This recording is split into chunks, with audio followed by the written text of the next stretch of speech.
quarantine. More like a quarantine stream. All on the internet, you know cats like to flex.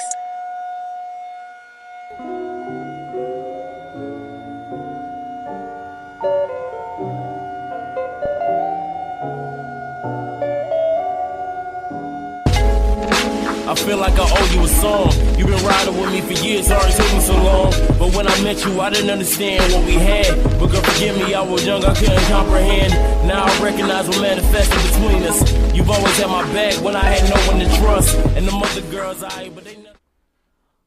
What's going on, everybody? This is your man Beat out here. Now we getting ready to get it started with another episode of the Live Crew. We got a special guest for you. Goes by the name of Vinnie Dangerous. I've known this guy for, how long has it been? Maybe, I think I met you like 2015, I want to say. Oh, maybe that. It's early, like 2012. Ooh, boy. Oh, boy. Boy, this has been a minute. So, yeah, he's a very, very dope artist. Dope mind as well. He's got a lot of things that, he's working on himself. A very good podcast show as well. So I'm going to go ahead and, thank you. Yes, sir. I'm going to go ahead and let my panel introduce themselves. Yeah, Scully in the building. Yeah, I already know. AP Dover back in it. Yes, sir. All right. So, Vinny, we're going to go ahead and start off. First off, what exactly was your muse to to get you involved in some of the artistic endeavors that you put yourself in? Well, I really grew up in a house of music. My dad was a rapper, and he had me right around the time where him and his group were really starting to make waves. So I was with him, in the car seat, at the studio. So it just kind of became part of my DNA. My mom was a published author. Published poet, so she, still that part of it into me as well. So it's just kind of always been, part of me. Right, and that's that's a good thing that you brought it up to be that way, because a lot of people start off from their humble beginnings, and it's great to understand that that's what has been your muse for that, because I can definitely tell in your music. You make it to be that way. Your music, I was just telling them, your music is a vibe, man. It's you could tell, it's come from, experiences and things that you've been through, whether that be, your childhood or, things that you've gone on along the way, or, that time period while you made the song. So it's definitely a vibe, and yeah, I've been thugging with it since. I try to make it like that. I try to be as authentic as possible. I like to any project, any song, it's like a journal entry in that moment of my life. So it's just, you're getting it as authentic as I'm getting it in the moment. Right. So what made you want to, go more towards the mellow vibes instead of, the traditional hype, the, bouncy beats and all that? I think it was mainly because with the artists that I'm inspired by. I've always been inspired by people like Pac, Tribe Called Quest, Outkast. Okay. Artists that were a little bit more on the mellow side, because I feel like when production and the vibe is like that, it's more of a one-on-one kind of conversation. So I'm able to, get my point across, get the story across a little bit better if I'm able to do it like that. Because, the hype stuff is fun, but I feel like, at least for me, it's been difficult to tell a story that way. Okay. Connecting with the listener. Right. Just kind of more of it feels more intimate that way. Right. Yeah, man, you could definitely listen to his music and close your eyes. Hell yeah, vibe out. That's exactly what I like to do. Yeah, I'll close my eyes and listen to it, because you could, before the video even come out, you could just picture. Hell yeah. What he's trying to get across, and it's crazy to because a lot of artists don't have the ability to storytell. Yeah, anymore. Right. Yeah, it's a good talent to have, rare talent to have. It's now. a very rare talent to have. So, I can say some of the it ain't that many out. No, not really. I think the last one I've heard besides maybe Vinnie was what? J. Cole. Yeah. Maybe J. Cole, maybe. I'd say Cole, Kendrick, something like that. Yeah, Kendrick, Cole. Vaughn, I mean, he Vaughn, did storytelling, even though it was it was a different type of thing. But he was telling stories. You could still have one of those moments, just aside from all the hype in it. Yeah, close your eyes and picture it. So that's a rare talent to have, my guy. So for you to be able to do that, that's huge. Like, that's real huge. And appreciate it. The content speaks for itself. The following speaks for itself. You've had a lot of people, tune into your music and your art. And a lot of that I've noticed is from the groundwork that you put behind it. So for any like upcoming artists in the area, what is your advice for that? For like, putting the groundwork in and to getting yourself into it. I would say just stay consistent and just stick with the path. Because I feel like one thing that happens a lot, and I got caught up in it, so I can speak from experience, especially with like younger artists that like reach out to me. Like, they get kind of caught up. Like, once you get put in the scene, you start seeing like, oh well, this is what everybody else is doing. This is what's working. Like, people might start to forget what they wanted to do with it in the first place, and then just kind of follow what everybody else got going on. Right. I feel like, because you could sell music. Like, the reason why this sound is popular now is because somebody decided to do something different and create that sound. So, you could be the new trendsetter, or you could just be another one of the many faces that's following the trend that's already out right now. Right. So, I tell people, just stay consistent with it. Eventually, people will catch on. Like, the people that, are the people that you are meant to connect with will connect with it at some point. Absolutely. So, I've learned that networking is like one of those also rare skills. Yeah. A lot of people. That's a big thing too. Yes, networking. Yeah, that's a big thing too. It's a huge thing. It's very important because I do notice that people, especially in this field, they'll typically like kind of have like a hush mouth, or you go out, like even we went out to events. There's people that'll go to events like that. And they won't say anything. Yeah, don't share any information. Right, yeah. Right. And, not even sharing it. It'll be, if they went out there specifically to learn, but they don't say, they don't ask questions. Yeah. They don't talk to people. But then you're wondering, like, why isn't my stuff getting out there? You gotta talk to people. You got to talk to people, man. Like, that's important. You can't be afraid to talk to people. And I've noticed that from you. I will say I appreciate the people that did speak up. Especially when you first getting into like, you've been making music in your room and at the house, and then you finally decide, all right, I want to try to get out there and connect with the local scene and try to like make those connections. I do appreciate the people that do speak up, because anybody can ask me anything. Right. When it comes to podcasting or whatever, and I'm open. Because I wouldn't be where I am right now if it wasn't for the people that were willing to, share the knowledge and the information they came from. Right. So I do want to say, like, I appreciate people like Innocence. They were like a big help. Omega, he was a big help. Like, those people were actually like willing. They saw that I had talent, or they saw that I was like a good dude, and say, hey, I wanna share with you what I know. So I just want to shout out them real quick for that. Oh yeah, absolutely. We appreciate that. Because you got to understand that a lot of people don't understand that. You got to give credit to the people that came before you and the people that were willing to give you that information. Because it's a lot of people in industries that don't. And it's unfortunate, but it looks like we're slowly getting to the point where everybody in the community is kind of banding together and doing a lot more networking, doing a lot more sharing, hosting a lot more events for people, so on and so forth.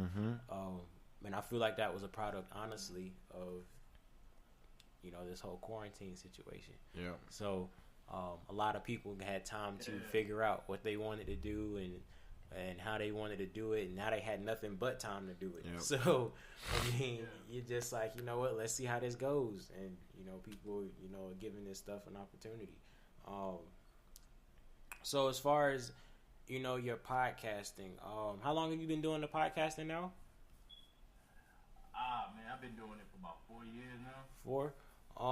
And how have you been enjoying that? Like, what made you decide to be like, you know what, I'm enjoying the music. Let me try the podcasting as well. Like, what was your influence for that? I think I just kind of got into it as far as like being a fan. Because before I started doing music, I was a fan, just a big fan of music before I decided to dive in. And there's just other podcasts that, you know, the idea of a podcast to me just sounded crazy. Like just listening to people talk for 3 hours. But once I finally decided to give it a chance, I was like, yo, this is actually pretty dope. Like, and I can actually learn a lot and like just be entertained by just these conversations. Right. So, and then, you know, people felt like I had a good point when it comes to certain things. Like I would post long statuses on Facebook, just kind of thinking and kind of talking about it.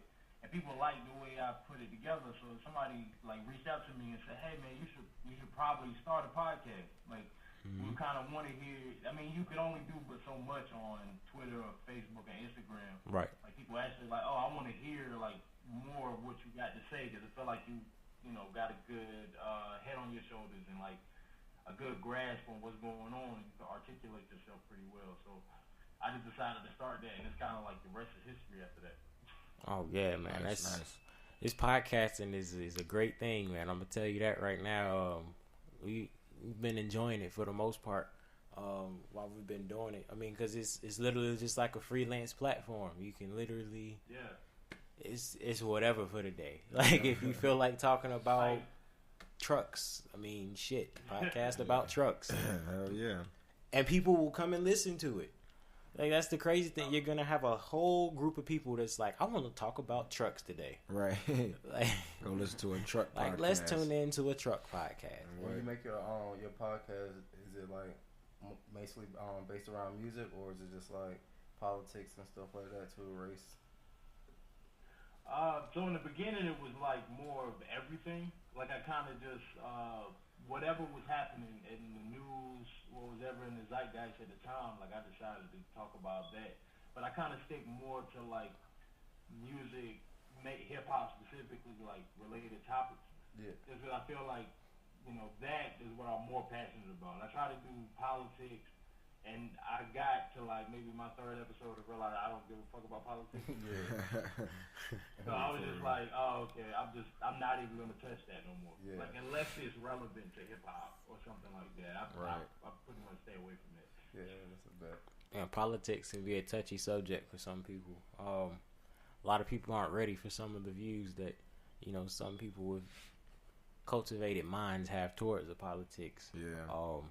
And I do know for some of the It's political crazy. posts I've seen Like it. you will, and I know probably y'all get, the more y'all get into it, y'all see, but like I used to get like hate comments.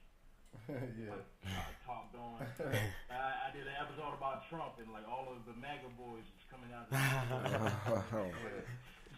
Oh man, see, yeah, that's gonna be a different thing right there. Is we got like one episode.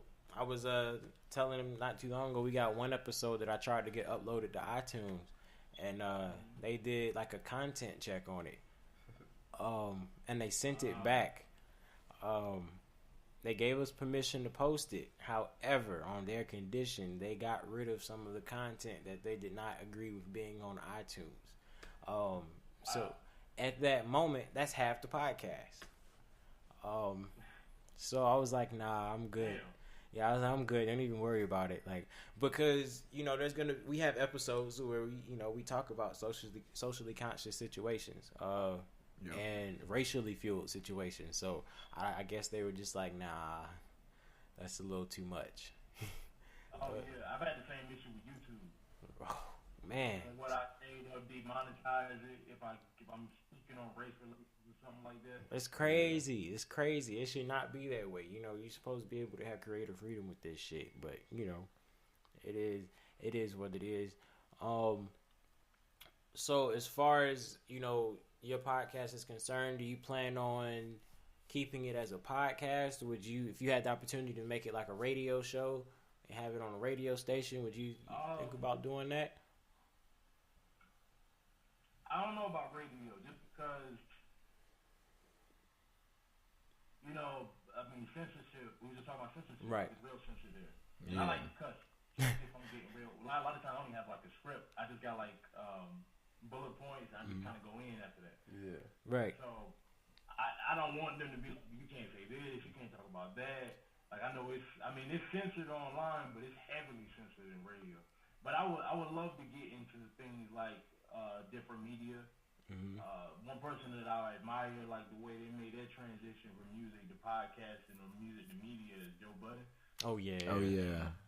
Yeah, he did. I would love to be on those platforms like with like he did with Complex or Spotify or something like that. Mm-hmm. So I'm open to it, just as long as they don't try to stifle me too much as far as my creativity is concerned. Right. That's the biggest thing. You want to be able to keep your creative individuality. When you shoot your videos for your music, do you do a lot of the like choreographing like the scenes and stuff like that, or do you really let the cameraman come and take it? So it's funny. Like I actually just started kind of letting other people kind of speak on it, because before I would get like cameramen and stuff, they were just pointing and shooting. Yeah. And I would come up with all the ideas, because when you're coming up with the music, you kind of have an idea of what you want your visuals to look like. Yeah. Because you already kind of have it pictured in your head. But I just linked up with my homegirl Cash Collective, and my last couple videos, like she's kind of like took over the whole thing, and it was her ideas that made it into the final cut. Yeah. And she's real dope and creative. Like, as long as somebody comes to me with a dope idea, a creative idea, like I'm willing to step back and let them take the reins. But for the most part, I'm the one that's kind of like coming up with the whole treatment and everything. Okay. Bad. Boom. I've been meaning to get to you about this too. I'm potentially doing I'm doing two actually, a cipher and a rap battle. Oh yeah. I would love to have you up there for that cipher. Love it. I was about to say, like, I was worried you was gonna say the rap battle. I was like, I would love to have you up there. As one of them arenas, I don't even want to mess with it. I know you. I know what my limitations are, and I don't do the battle. Yeah, that's why I'm trying to do both, because I know there's artists that are interested in doing like the rap battle thing, and there's artists that are interested in doing the cipher, and there's people that think that just because you can do the rap battle you can do the cipher, and because you can do the cipher you can do the rap battle. No, those are two separate things, and I know people have their preferences when it comes to that. So, but however, yeah, I gave it a shot once. I was like, nah. You didn't like it, won't rock it with it. You got to really cut into a motherfucker, and you might have to fight to get your way out. And I don't like fighting over rap.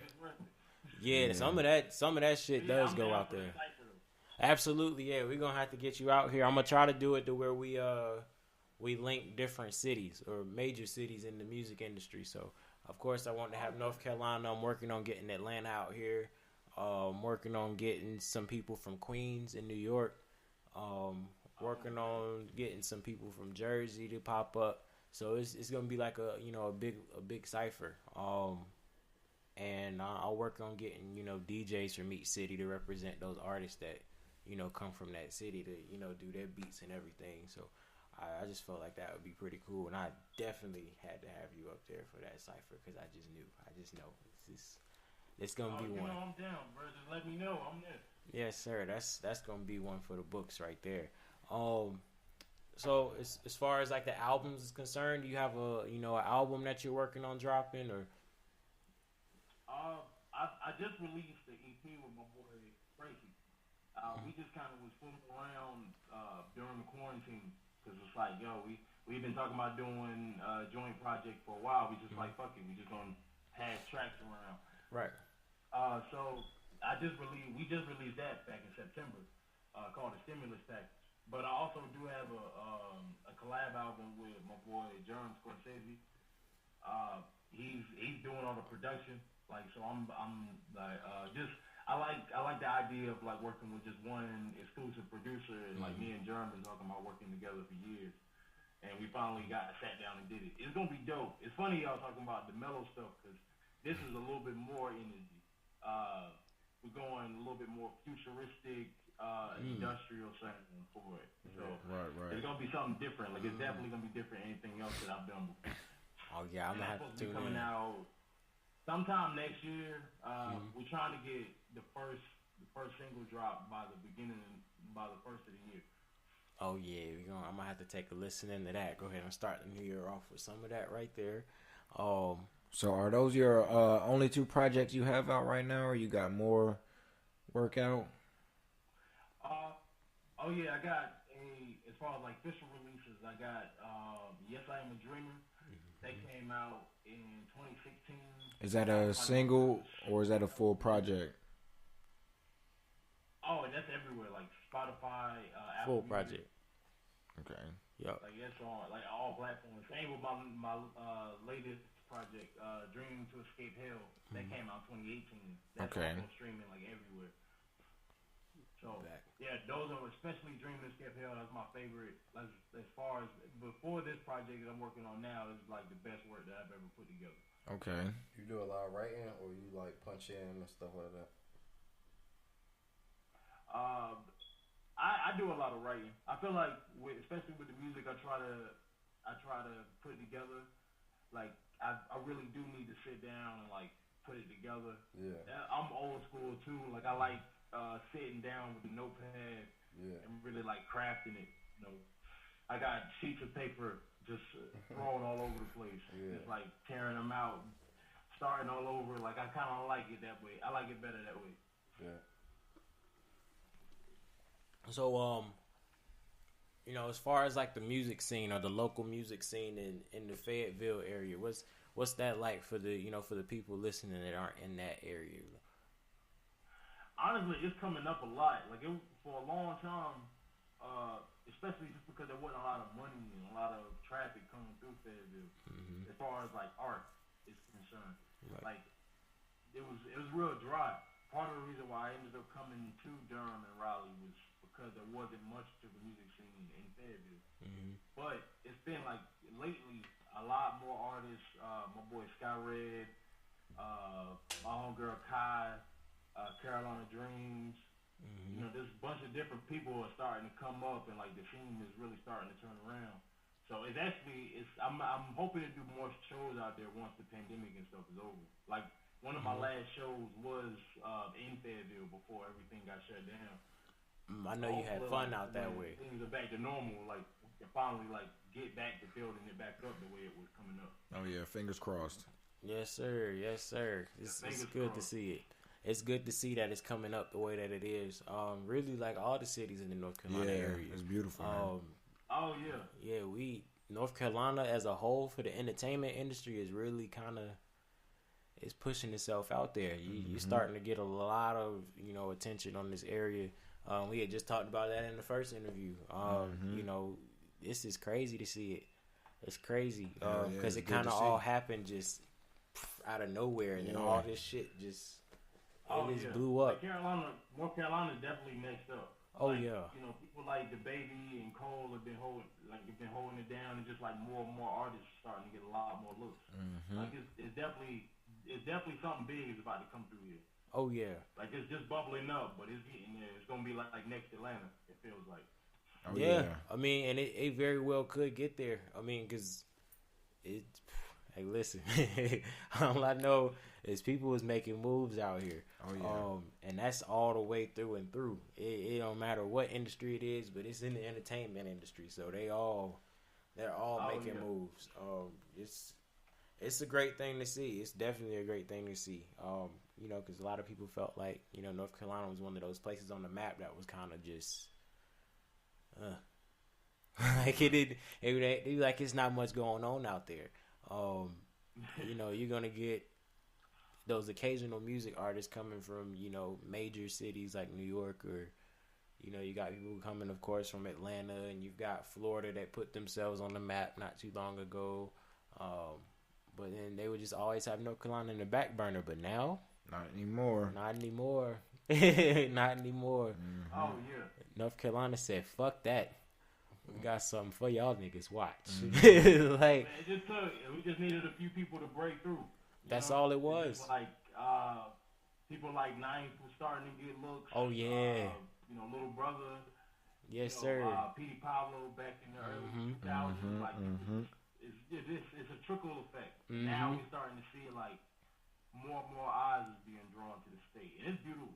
Like it's dope. It is. Like, It is. This is a place where you felt like you had to go somewhere else. Now everybody's coming here for the talent. Right. Right. You actually don't have to leave. You can really do what you do in this area, and you're good. And I think that comes from like a lot of those social media apps as well that kind of highlighted North Carolina talent, Fuchsia's TV and Hip Hop TV definitely made sure that they put North Carolina out anytime they could. Yeah. What was the other ones? I can't remember the name of the other one. But it's been a lot of social media apps that have kind of really made sure that they do their job to put North Carolina on the map, and that's beautiful, yo. Yeah. It's just to be able to go to like events, and it's like support. Whereas I can remember a time to where you had events out here like that, and it wasn't nothing. right. It didn't really get too much, but now you got people showing up and actually like filling out buildings and filling out spaces, like, and it's crazy to see that.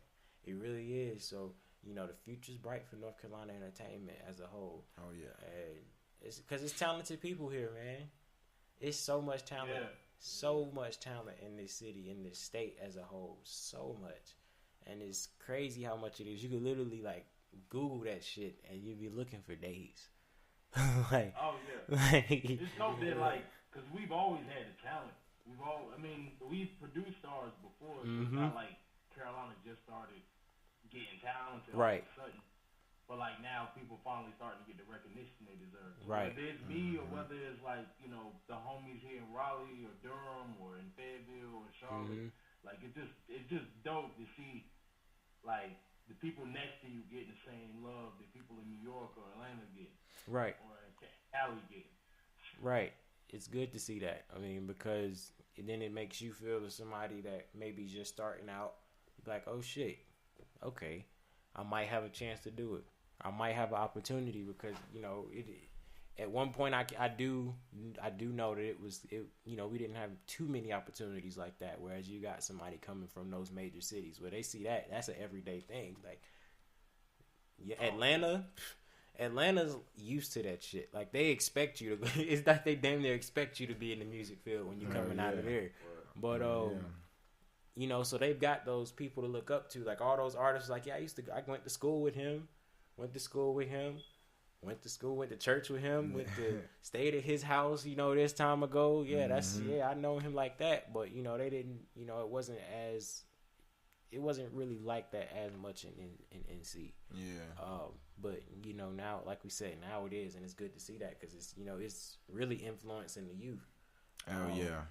Behind make them work harder. Right. It makes them work a lot harder because now they see like, oh, they finally gonna give this place the recognition it deserves.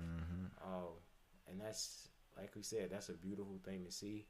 I love it. I can't wait for it to do even more than what it's doing right now. It's gonna get to the point where this is like an entertainment mecca, man, and it's gonna be great. It's gonna be great, and this quarantine really helped. Like, yeah. In North Carolina, if somebody blow up from, Cali or New York or Atlanta, like, we just seen it when they already did. Right. They already got to that point. Now, being next to the people that are making it, now we get to see the full process. So it's like, oh, well, shoot, they did it, so I can do it too. Because now I can actually see what it takes. Right. Absolutely. So with this album that you have, or you said it's an EP or album that you're working on? It's an album, right? Oh, it's an album I'm working on right now. So with that album, you gonna have any features up there, or are you just gonna do it as your own solo individual project? Yeah, I got a few features. I just released. Well, I was featured on my boy St. Pat's new single that he just dropped last week. So he has a feature in return on mine. This dude Candace Leonardo, I'm a big fan of his.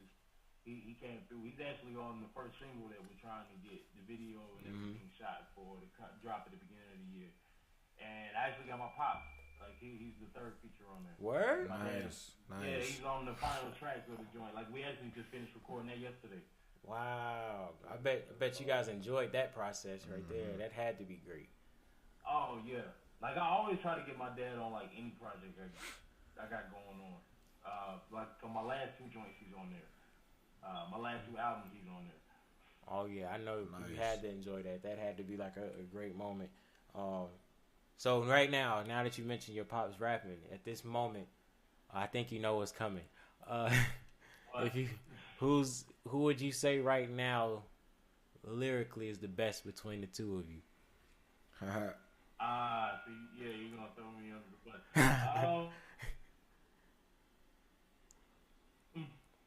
You know, I gotta say me. I gotta say me just because that's hip hop. Right. Gotta say you, Right. Yeah. Right. So that means if we ask him, it's probably gonna be like me, of course. me, no questions about it. But that's also good that you get to do that with your pops. Did we freeze up? I think we did. It looked like it did. Yeah, it froze up. Like it froze. Tap it and see if it's up there.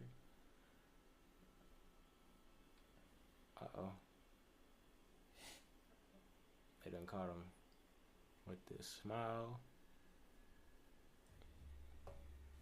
Oh, there we go. Turn it over for me. Probably got to move it. Yep. There we go. And we back. Technical difficulties don't last always. Yeah, it froze up on me. Yeah, we caught you right at the end. There we go. But yeah, like I was saying, that's dope. That's real dope, man, that you guys got to do that. And to have that support too. That's like a big thing. Oh yeah. That's a really big thing. I would say I'm thankful for that. Like my parents, since they knew, how it is. Mm-hmm. Like my mom with her poetry, and my dad with his music. Like since they know how it is. I know a lot of other people didn't get that support from them. Right. I got my first microphone, and I was recording on the tape recorder. I got that from my mom just because she saw that at the pawn shop and thought, she just saw me rapping, writing stuff down, but I wasn't recording anything. She just surprised me with that one day, just because they really wanted to see me succeed. So I appreciate them for that. Oh yeah. Ooh, that's great that they did that, because there's a lot of parents, when their child tells them like, "Hey, I'm thinking about getting into music," they try to shut that down, or they're like, "No, you need to do this. You need to do something different, blah blah blah, etc." But can't do that as a parent. To any parent listening to this podcast, please do not shut your child's artistic light out. That's because you never know. You never know. But I have seen a lot of my friends that were interested in being in music, and their parents just like shut it down. They were like, "No, you need to do something more serious." It's like, what? Well, if this is their craft and their passion, this is serious. Exactly. This is and there's some people that don't even do it for a profit. It's just the fact that they love the music. Mm-hmm. So you could at least let them as children decide if that's something that they want to continue doing. The arts are important. We put that out there for the people listening to this. The arts are very important. And then one thing I think about, because me and my girl were just talking about this, how how they used to tell you to stop playing video games, right? They ain't gonna amount to nothing. I've met gamers that make millions, that make close to 6 figures just playing video games and streaming that shit on Twitch. Mm-hmm. I think about how I'm a rapper, but I'm working a 9 to 5, paying the bills and shit. And I'm like, dang, I could have been out here making bank playing video games, but I put it down because I listen to my folks telling me that it ain't worth it. Yeah. Right. That's why I was like, yo, whether it's that, music, or whatever, like if you believe in it, like just stick with that. Yes, sir. You got to. Hey, bro, nice to stick meet with you. it. I'm at to head out though. What's your Instagram?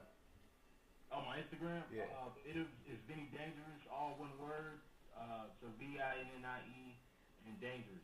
And your So podcast? and that's all platforms. Oh, bet. What's your podcast? And the podcast is Dangerous Minds. You can actually follow that on Instagram, Dangerous Minds YouTube. All right, appreciate it. Type that in, you can follow me. Yeah, man, nice meeting you too, though, bro. Yes, sir.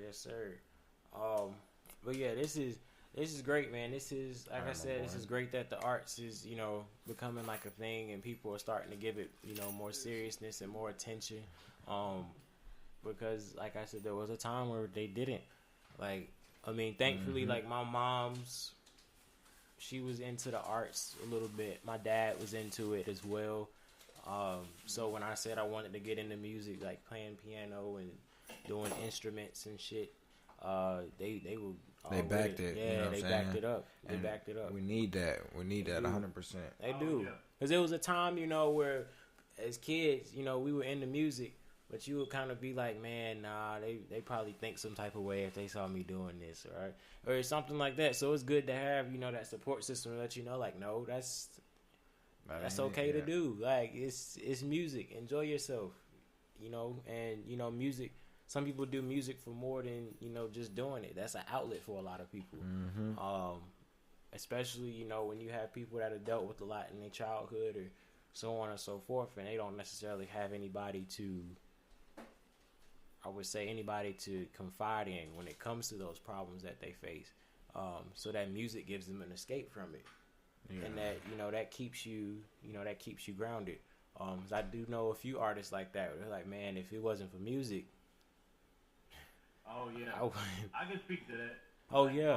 My last album, Dream to Escape Hell, that's mainly inspired by death of my brother. That happened in 2017. Rest in peace.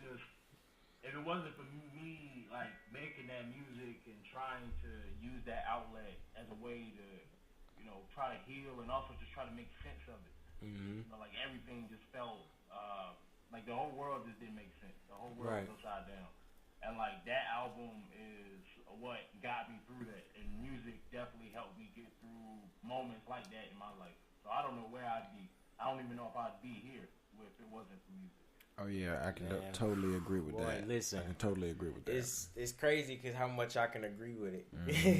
It's absolutely crazy because there's been moments, man. Listen, I don't know. I don't know. And It would be you know, hard, yeah. It's rough, but you know that's the beauty of the music itself. And you can tell, like when you listen to people's music, you can be like, man, whatever happened. I know, right? Like it was just when you can feel it, yeah. Right, It's like, you may not know exactly what happened, but you like, damn, I felt that. I get it. Like I get it, and you can hear that through people. And it's crazy because I've had people reach out to me, tell me that my music has helped them get through situations. Like I remember this randomly, like this guy, I've never met him before. He just found me. Well, he said he's been listening to my music for a while, but he found me on Instagram and said, "Yo, man, there's this track called Exercise My Demons." That's on my Dream to Escape Hell joint. He said, "Yo, man, that I felt like I wanted to take my own life." And then I heard you on that song, and I felt that, and I felt like I wasn't alone anymore. I felt like I wasn't, you know, the feeling I'm feeling right now isn't just me, and I like nobody will understand it. Like I felt like you understood it.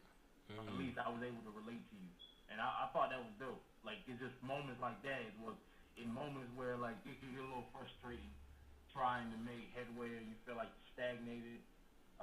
With this music shit, and it's like moments like that, and when people reach out to me and tell me how the music makes them feel and how it affected them in that way, like those are the moments that keep you going. For sure.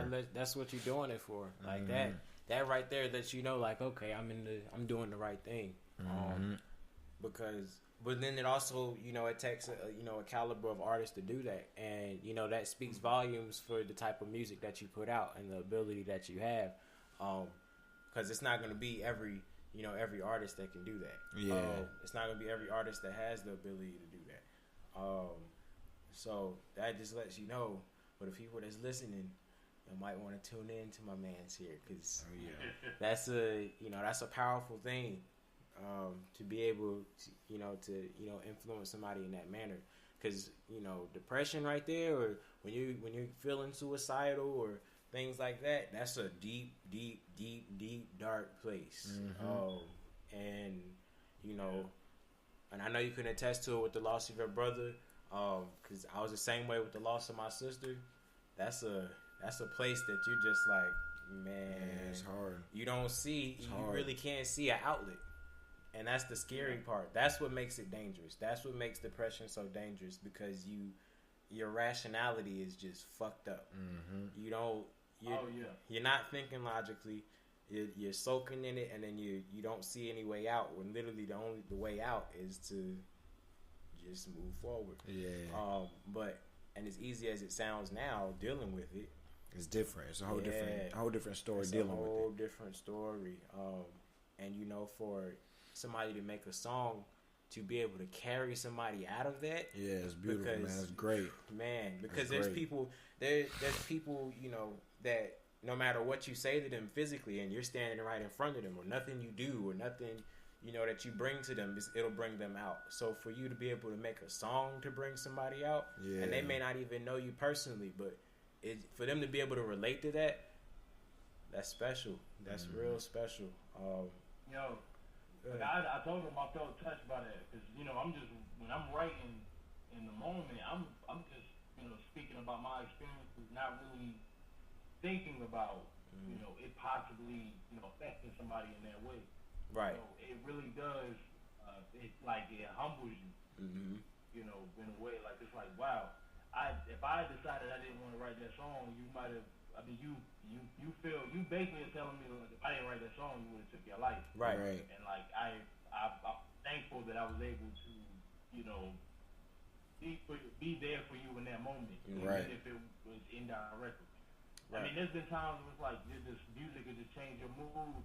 You were feeling down, and then the right song comes on the radio or something, and it just changes your whole day or your whole perspective. I do want to encourage people, since we're talking about depression, I do want to encourage people, though, that it is good to seek professional help. Like, I'm still in therapy myself. Absolutely.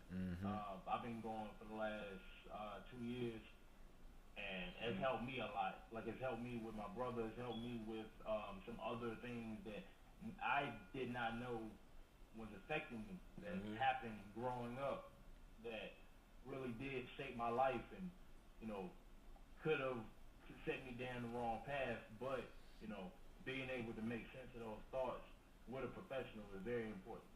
Right. That's really big. We just talked about that on the episode we recorded before here too. Especially in the Black community, people don't take the mental health seriously. And being somebody that's dealt with it, it's a serious thing, man. And it's hard to deal with it, because you don't want to necessarily tell people, because you can kind of guess the repercussions of asking somebody like, hey, can I talk to you for a second? Right. And you're telling them how you're feeling, and they're like, man, you're crazy as hell, blah blah blah, etc. And it's like, if anything, that doesn't help it. That sends it.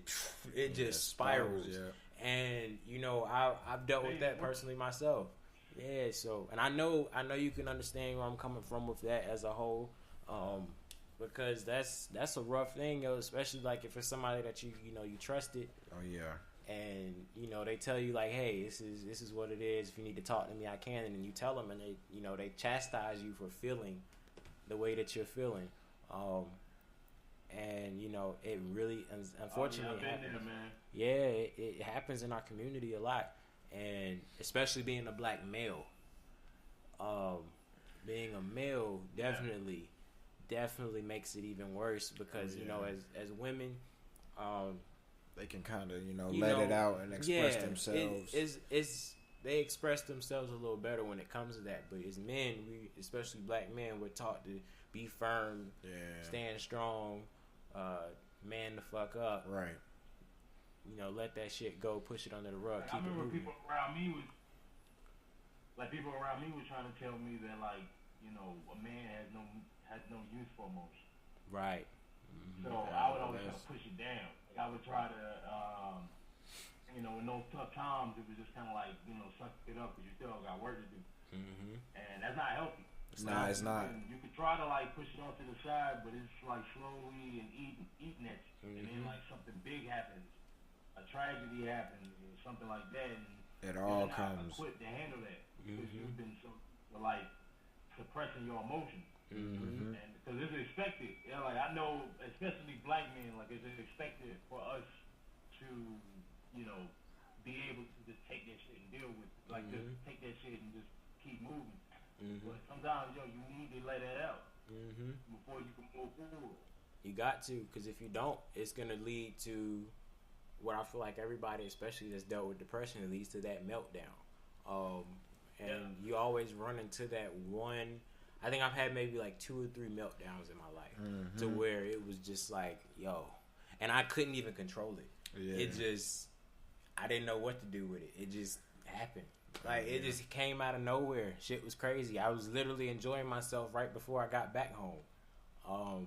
But then it's just something about being by yourself in the dark. Yeah. And that's when shit, it just replays itself. And then, you start dealing with certain things. So, as men, I know for sure, especially with a lot of my friends, I've noticed, like, they'll talk about something and it'll be, like, jokingly. But then I'm sitting here like, no, that's not. You're dead ass. Yeah, that's not.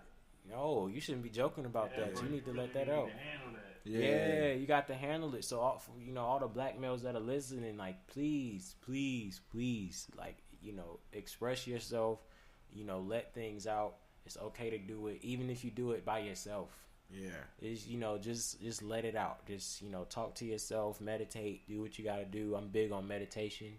I'm big on prayer as well, but meditation is exactly what I do. Because it just keeps your thoughts mellow. Because as black males, I know we tear ourselves down with our own thoughts.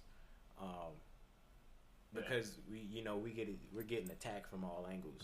Not to say that women don't deal with issues as well, but as men, it's a lot because we're expected to do so much and not show no emotion and no emotion, and continue to push and push and push and push and push. We, as men, we got a lot of pressure because we're judged based off of what we can do for others. Right. I feel it's never been, make a mistake, keep it moving, blah, blah, blah, etc. No, they say when you get older, the status quo, you go get yourself a good paying job, you do what you got to do, you have a family, you take care of that family, you do what you got to do for that family. If anything happens, you protect them, you do all of it. So it's like, as a male, you're like, damn. Like, especially after you have kids, man. Right. Like, I don't have kids, but like, I've just seen it. I've seen where, because now it's not just you, or it's not just you and your woman. Now you got your woman and those little eyes is looking at you, depending on you. Now you got the weight of that, and you like that's your job now. Like you can't fail, and it's like that pressure of I can't fail because I don't want to let them down. Right. Like it's not just if I fail right now. Like I got my girl, but we're not like married or nothing. So if I fail right now, it's still just on me. Right. And, But once we married, like I can't fail because that's like now she's affected, and then if we have kids, then they're affected. Like man. And then it's like that's a lot. That's a lot to try to carry, and still try to because you still have to get your work done. You still have to provide for your family, like meet those standards or whatever. But to keep getting hit emotionally. And still trying to pick up and keep moving. A lot of people go crazy like that. You a lot do. of men go crazy like that. You do. Men with families specifically, I can definitely say that because, you already didn't want to necessarily, show your feelings in the beginning without the family. But now that you're somebody else's foundation and they're looking towards you, and you've got this child looking up to you, you definitely tend to bottle up your feelings, and it creates an effect. It creates a really bad effect, and hopefully for the men that are listening, like we said, if there's anything that you're dealing with mentally, go get professional help for it. Definitely. Or if you can't do that, find somebody. Find somebody that you can trust, that you can talk to. That is not going to necessarily judge you about it. not to say that you don't want somebody to give you criticism, because you know it's important sometimes to get that. Need it. Sometimes you need that, you know, that slap in the face to get your shit together. Because Lord knows I did a few times. And you know, you may not have wanted to hear it. It may have came out kind of fucked up, but you know, you got to have it. If you go home and do some evaluation, you be like, damn, I needed that. Right. Moment is like, it pissed me off. Right, exactly. Because I'm a Cancer, bro. So I'm so in spite of even the, you know, the mental things that I was dealing with, I still know by nature bottled myself up anyway. Because Cancers are just we're just, you know, we shut off. Right. When shit hits the fan, we're not gonna confront you immediately. We'll just shut the fuck off and just leave the shit alone, walk away like shit never happened. But that's what makes it so bad for us, because we store all that shit. So as opposed to people that let it out when they're mad, we store it up. Then the next person to piss us off, like it's just, you know. So that was one thing I dealt with too. That's where, you know, the anger came in through. You know, there's a lot of things as men we gotta deal with. We gotta deal with, man. So and you know, and we tend to suffer in silence. And it's just like eating away, like slowly but surely. You'd be amazed at, you know, I've been to a men's conference before. You'd be amazed at, you know, the amount of men there that were just broken and fucked up on the inside. And, you know, it was to the point where they would speak up and they would give you a platform to speak, no judgment whatsoever. You're seeing other guys do it, so you're comfortable with doing it. It'd be moments before they even open their mouths, they just break the fuck down. Like, and that's crazy. That's crazy. Like, it shouldn't be that way. Especially for, you know, men that are married. Well, go ahead. Well, I was just gonna say, like, you know, there's times where I wanted to do that. Just break down. And you just feel like you can't. You know, you got eyes looking at you. Like, everybody know, like, you know, because they're looking at you. Like, if a woman broke down, people want to console her. Like, people want to console her, try to see, like, you know, hey, what's going on? Can we help you? You know, what's going on? For men, there's going to be a lot of people just be wanting to point and laugh. They're just gonna look at you like, yo, what's wrong with this guy? Like, let's get away from me, crazy. Right. If a man broke down in the middle of the Walmart, a lot of people are gonna be like standing back because they thinking he about to flip out and he gonna go crazy.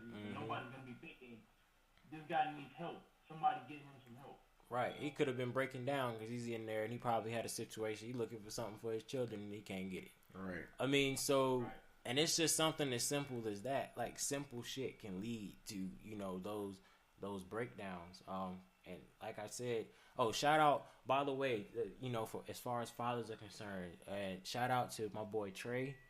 I'm super proud of him. Like, my man's, he's been through a lot, but, you know, nonetheless, he still stepped in that role. He's doing what he's got to do as a father. So Trey, I know he listens to a few of my episodes.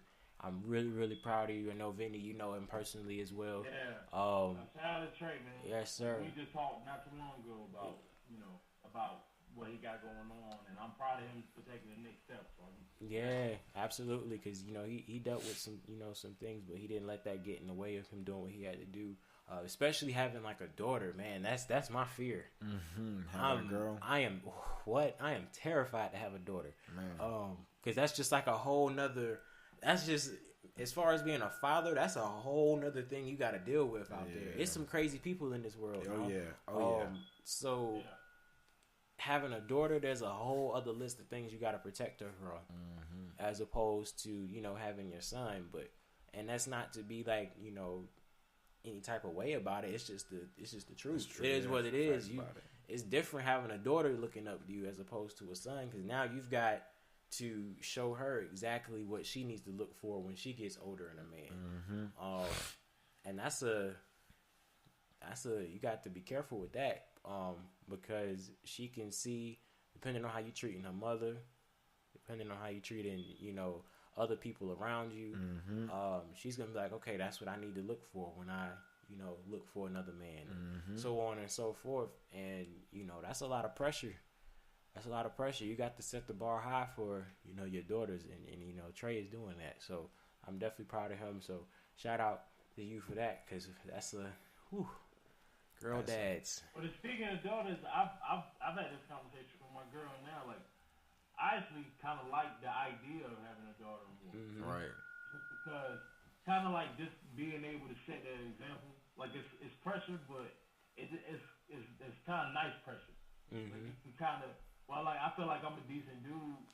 You know, I'm gonna take care of my family, my responsibilities. I treat my women right. So I'm like, you know, I would love to be able to be that example. Mm-hmm. And I didn't really have that much of an example growing up. Just with my parents being separated. Same here. Yep. You know, I wasn't really around for my dad. And you know, when he got remarried, I wasn't really around for their marriage growing up. And like my mom's relationship didn't really always work out. So I didn't really get to see a lot of that, but I was still able to figure out how to treat a woman, like from just dating and having those experiences. Mm-hmm. And I would love to be that example for a little girl. Like I would love to be that example for my kids in general, right? Like, when I have them, but you know, especially for a little girl, like a lot of people shy away from that, but I actually like the idea of being that example for her. Ooh, man, you were strong one there, cause I'm terrified. Yeah, I'm gonna tell you that right now. I'm terrified. I just know. I just know. I wouldn't mind having a daughter. It'd be the I would love it. It would be the people in the world, the niggas that I'd be worried about. Right, I would love it. I swear I would. That's what I would be worried about. That fear don't go away. Yeah. Ooh, man. Yeah. Out there in the world, like, right. Yeah, I'm gonna be on the porch with my shotgun. Right. It's just so much you gotta worry about, man. Like even it used to be to a point to where you didn't really worry about niggas doing crazy shit to your daughter until she hit an age. Right, but now it's like niggas is out here touching babies and shit. Like weirdos, man. Like it's ridiculous. So it's man, listen. I just know how that's gonna be for me. I let my daughter come home and be crying. That right there, I don't think I can handle it, yo. Ready. I really don't think I can handle it. Like, I mean, same thing for my son as well. But you know that like we said, that daughter just hits different. Mm-hmm. It hits different. That's your princess. Yeah. You fall in love all over again with that one. Oh, yeah. And I see that even with my father and my sisters, like they hit a whole nother side of him that we don't hit. Like, we can ask something. Yeah. We can ask for something. My dad would be like, maybe I'll think about it. Blah blah blah. My sister asked for it. Oh, anything, baby. What you need, baby girl? I got you. Blah blah blah. Etc. You need me to take you there to go get it. Blah blah blah. You need me to take you to drop it off. Like it's like it. And you know, it doesn't mean to be that way, but that's just that connection that fathers have with their daughters. It's a beautiful thing. I would love to have one. I'm just. I'm just terrified. Yeah. I'm just terrified that it'll change you. It'll change you from a nigga to a goo goo gaga. Yeah. Like real quick. Yeah. Real quick. You won't even see it coming. And you'll be the one saying, nope, that ain't gonna be me. Oh yeah. As soon as she come out. I'm about to say, yeah. Man, everybody they say all of them turn into softies when their daughter come out. Man, soon as What's up, everybody? What's going on? This is your man B-Dot here from the TLC Live crew. Let's get into it. Before we get, any further into the show, I wanted to give you guys an opportunity to, further your podcast experience. If you haven't heard about Anchor, that's the platform that TLC uses to record their podcast. It's the easiest way to make a podcast. Let me explain the biggest thing for you. It's free. No money, no nothing. Just make an account. Get it up there. There's creation tools that allow you to record and edit your podcast right from the phone to the computer, so you don't need any of the fancy podcast equipment to get started. You can go ahead and do that right from your phone. You feel me? Anchor will distribute your podcast for you so it can be heard on Spotify, Apple Podcasts, and many other podcast platforms around the world. You can make money from your podcast with no minimum listenership. So that means you don't have to have a required amount of viewers in order to get your money off of this podcast. Everything you need to make a podcast is all in this one Anchor app. So download the free Anchor app or go to anchor.fm to get started. Again, anchor.fm to get started. You could download the free Anchor app from either your Android store or Google Play Store or your Apple Store. Again, that's anchor.fm. All right, this is B-Dot signing out. It's pretty even as far as girls and boys. So yeah, so you know it could go either way. It could go either way. It is what it is. So I know you were saying you wanted to go back to the Fayetteville once the pandemic it opens up and do a few shows. Did you have any other events that you were probably looking forward to being able to do when they open? We both did some stuff out in Atlanta that me and my management team, we had some stuff booked out to go there, but with everything being locked up, I actually was able to go out to Detroit and perform for a mental health organization, the John Evans Cash Foundation. They do this walk every year in Detroit, and in honor of like their fallen family member. So it was dope to go out there. It was an outdoor event, so it was able to still happen. Right. So I would love to do more stuff like that. I was also doing the Hip Hop Against Lupus events. Try to raise awareness for lupus. Nice. Absolutely. Nice.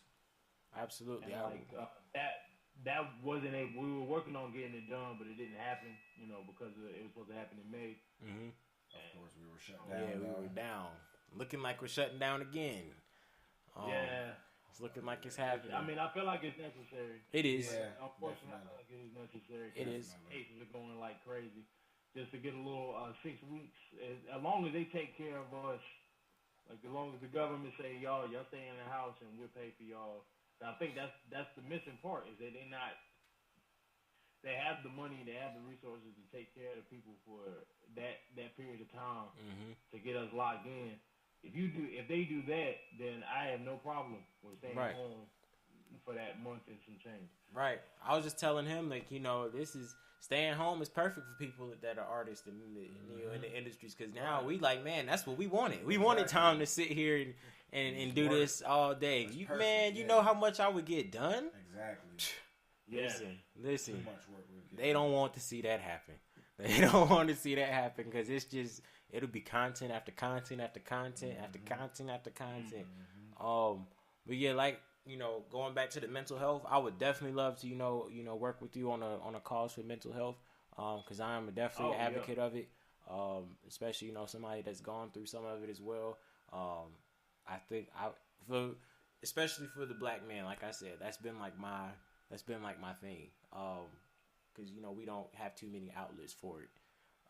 So it would be great, to be able to set something up one day, just to give awareness to it and potentially, raise money for it as well for, foundations that are dealing with the same thing as well, going out funding people that are dealing with these issues. I would love to do that. Whether that be a showcase or, a performance or even just a march, whatever it is. That's something that we should definitely work on. I definitely think that could be a I'm thing. with it. Yes, sir. I'm with it, man. I'm big on it. I'm a big component for mental health awareness for black people in general because we're always taught to kind of ignore that side of our health. Like our physical health is one thing, but your mental health is just as, if not more important. And I feel like we don't get a lot of light shined on that. So I'd love to collaborate with you and get some stuff done so we can get the word out, man. Absolutely. Because like I said, that when you go down them paths and that mental health, that is a hell of a path. Yeah. Many doors to be open. Yo, it's a hell of a path. And when you get lost in your mental and you get lost in your thoughts, like for people, there's people that use that term loosely, like I just got lost in my thoughts. But no, like really getting lost in your thoughts, it's a scary sight, bro. It's really a scary sight. So it sucks to see or hear that there's people that deal with that 24/7 by themselves, nobody to talk to about it, no outlet, no help. That's like torture. They're literally like being tortured every day. So it'd be good to set up something to help them. But Yes. there are foundations out there that you can call and do, Absolutely. There definitely are. And I've realized that a lot of people don't want to use the foundation sometimes because they're scared of how you might look or what people might think about you. Right. So I feel like having an event where there's other people out there dealing with the same thing kind of creates that open space for them to just let it out. And then finding a way to relate to them. Right. A lot of therapy. Because I know I was very hesitant before I started going to therapy. Is that there was this idea of like this person just getting paid to basically judge you. They're gonna give you like this cookie cutter advice or something like that. Right. Like, and then you realize that these people are paid to like listen to you, and it's a good therapist. I haven't run into any bad therapists, but like I know that there's some out there, but a good therapist is gonna listen to you. Really like try to work with you on the resources and stuff that they went to school to use to try to help you like navigate, those hazy thoughts, those hectic thoughts that have you feeling this way. So I mean, I know a lot of it's just kind of I think it's just finding a way like we can do an event where we figure out a way to relate. Like that's why I like Hip Hop Against Lupus because. I wanted to use music as a platform, give shine to like local artists, and bringing people out for something that they can have fun with, but also be educated. Like be educated on something. Cause Black people are heavily affected by lupus. There's a lot of people that have lupus and don't even know they have lupus. Right. Like because it looks like other diseases. It looks like cancer. It looks like diabetes and high blood pressure. But in reality, like no, like all of this is being triggered because you have this immune deficiency disorder that's making it trigger for everything else. And how it affects Black people, especially Black women. A lot of people are just unaware, and I feel like that's the same thing with people. They have these very misconceptions, or just completely unaware of like what mental health services, can help them. Right. So I guess just finding a way like to relate to people and getting the word out is like the first step. It's just kind of that relatability is what catches people's attention in the first place. Yeah, absolutely, and that that starts with the forefront is being transparent. So the ability to be transparent can really open doors for a lot of people. We don't have that many transparent people in the world because typically when they deal with problems like that, they're kind of just resolved, and they don't really say too much. They'll deal with it themselves, keep it moving, or they'll get help and then they kind of just push it away after that once they get through it. But it's good to let other people know like, hey, this is what happened. I was dealing with this. This is what I did to get help. This is what I did to maintain the help. This is what I did to stop myself from going back to it. Because there's some people that need that blueprint. Because there may be people that don't go to a therapist, and that's their personal decision. But they may feel like there's another way for them to do it. But you got to make sure that you follow that that blueprint in order to get yourself out of that dark place that you're dealing with.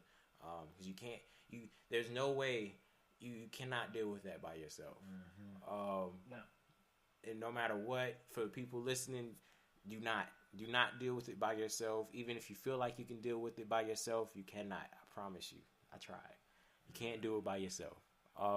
You're gonna need help, whether that be from a therapist, whether that be from a friend, whether that be from a role model, mom or dad, music in your case as well. Yeah. Something you're gonna need to give yourself an outlet. So please, go get help. And that doesn't make you weak. It doesn't make you, people like to call you a little bitch for doing that. It doesn't make you any of that. If anything, that makes you strong, braver, strong as hell for realizing that you need help. And there's nothing bad with needing help. We are humans. We're not robots.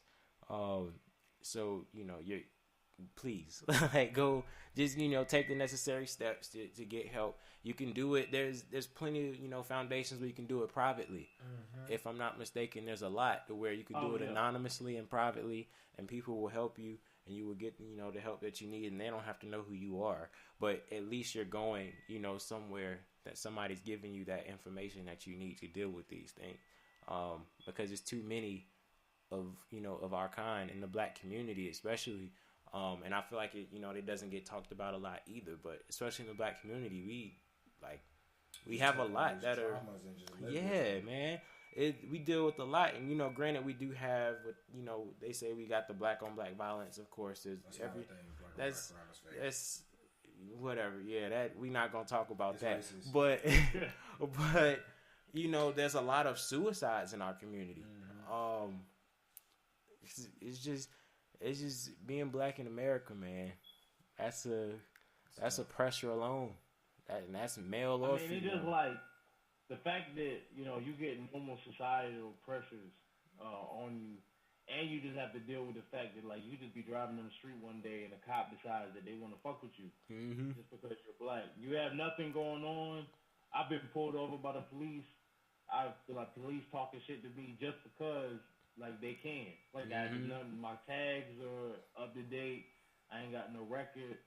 Right. I don't like. There's nothing going on with me other than the fact that I'm going 2 miles over the speed limit. That's justification enough for them to like pull me over and harass me. So it's like I'm already going through shit, and I have to deal with that being a possibility. Right. Or people deciding they don't want to like serve you at a restaurant. Or they don't want to assist you in the like you could go to the hospital and like you need to get a checkup. People don't want to like assist you or give you the attention you need because you're black. Right. Like it's like you already dealing with the pressures enough that'll make anybody like crack under it, and then you put that on top of by the way, you're only gonna get so far. You're only gonna get you're gonna get treated a certain way because you're black. Right, and that's rough, man. I mean, there's so much that we deal with being black that I feel like a lot of people that aren't us don't know. So they give us a hard time for being black, but if they understood what we really go through being that, we've never necessarily been able to, and we're kind of getting to it now, but we've never necessarily been able to live just scotch-free, just carefree. In the world, we have to watch ourselves. We have to tone down our blackness. That is a thing. We actually have to tone down our blackness in situations, corny, and it's not even that we're trying to. It's just because it's just what it is. It's like it just happens. Saying, hey, don't be yourself, man. Pretty much. That's pretty much what it is. Don't be yourself. That can lead to a lot of things too when you're dealing with mental issues as well, because you have to consistently be somebody else on a daily basis. That drives you crazy. But as far as like the police, situation, I've met good ones, but I've also met a lot of bad ones. So, for people listening, I'm not saying that all policemen are bad because they aren't, but there's some out here that I don't know, man. Like it, and they contribute to a lot of things too. They contribute to PTSD. They contribute to anxiety.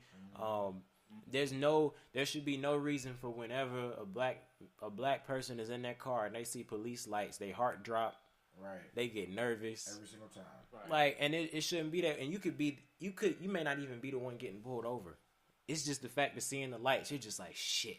Yeah. Like, and the fact that you get that feeling and you know that you ain't did nothing wrong. Right. And because you never know. You just know that you're black, they could fuck with you. They can. And get away with you. They can. I remember walking home from school. How old was I? I think this was like my senior year of high school. So I had to be like, 17? Yeah. So, walking back from school, I had been in the Briar Creek area. Mm-hmm. So, this is a predominantly white area. Yeah. I'm walking, I came back from gym. That was my last class. I had a black sweatsuit on. Worst idea ever. Walking back from there with a book bag. I remember the cop ended up turning his lights on behind me, and he was driving slow. I'm like, nah, he's definitely not stopping me. I'm going for school. This can't be me. Like, I don't know. Maybe he's just driving real slow. So I keep walking. And then he keeps like turning the siren on. I'm like, mate, like what the hell? Like, what you got going on? Right. And he gets out the car. And before he even tells me what he's pulling me over for, he immediately tells me to get to the ground. I'm like, are you serious? For what? Like, I'm like, what the? I'm confused. I'm a child still. I'm 17, yo. So I'm like, yo, I'm just getting off the bus. Like, right. You're tweaking. Like, what the hell is going on?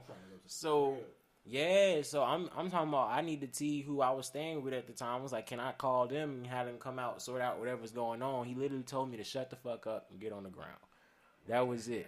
And they went from that to him drawing his gun. What the hell? And being that young, that's a lot, especially because, you know, we had seen the Trayvon Martin situation. Mm-hmm. We had seen the Castillo Fernando situation. We had seen all of these situations to where, you know, that at that moment you feel like that's it. Yeah. Like when a cop draws a gun on you, you're just like, oh, that's it. I could be the next one. Yeah. Right. And that's exactly what I thought. So it was one of those things that led to a lot too. And, you know, we as black men, black women, we deal with that so much, and it you know, and it shouldn't be. It should not be that way. I mean, they're pulling guns on children. Like, I was 17 years old with no weapon in sight, and you pull a gun on me and lay me down in public while there's cars driving by. Like, that's another thing right there. Mm-hmm. Like, that's also embarrassing because, you know, people ain't no telling what they think you doing. You know right. That may be your next goddamn hiring manager, right, or co-worker or something, and that's, you know, all they know is they seen you laying down on the street with a cop with a gun over you. You know what I'm saying? Right, and a black sweatsuit. Right. Like perfect timing. Like, it was just like perfect timing for that. And, you know, obviously, you know, my people's reported it. It is what it is, but it went no further than that. Because they're not gonna pursue themselves, dog. It's like you can't ask a cop to arrest a cop. They're not gonna do that. They fuck with each other too much, dog. It's like, yeah, that's like asking a blood homie to go to whack off his goddamn homie that stay down the street. That's a fact. You know what I'm saying? He's just not gonna do it. And with him, it was amazing because it was, you know, where the food line is over here. I was walking down that way, TW Alexander. That cop car sits there every day. Mm-hmm. I get off the bus every day. Like, and the bus stops right in front of that shopping center. So I know he saw me get off the school bus. I know he saw me get off the school bus. Oh, yeah. And, you know, his argument was like, I didn't see anything. I've never seen you before. I'm like, sir, you see me every day. Right, I be out here all the time. Every day. I go to school every day except Saturday and Sunday. Like, come on now. Like, I know you've seen me out of here. You just, you know, felt like this was an opportunity to do whatever. And, you know, thankfully, you know, and it's crazy we're getting into times where there'll be people that drive by. There's a lot of people that drove by the situation, but every now and then there'd be a black person that would drive by, roll the window down. Mm-hmm. And there was one that stopped on the other side of the street. And, of course, they sat there just to make sure that everything was going okay. But then once they realized that people were watching, he stopped. Mm-hmm. So, that lets you know that it could have went left. Yeah. It could have went left. And I feel like he had every intention on doing so. Because if you start out with that, yeah, like, what? And I'm already nervous and there's no telling, man. Man, there's no telling. Like, and that's the dangerous part about it. It's like you literally don't know what's on these people's minds. Right. And you don't know what they've gone through before.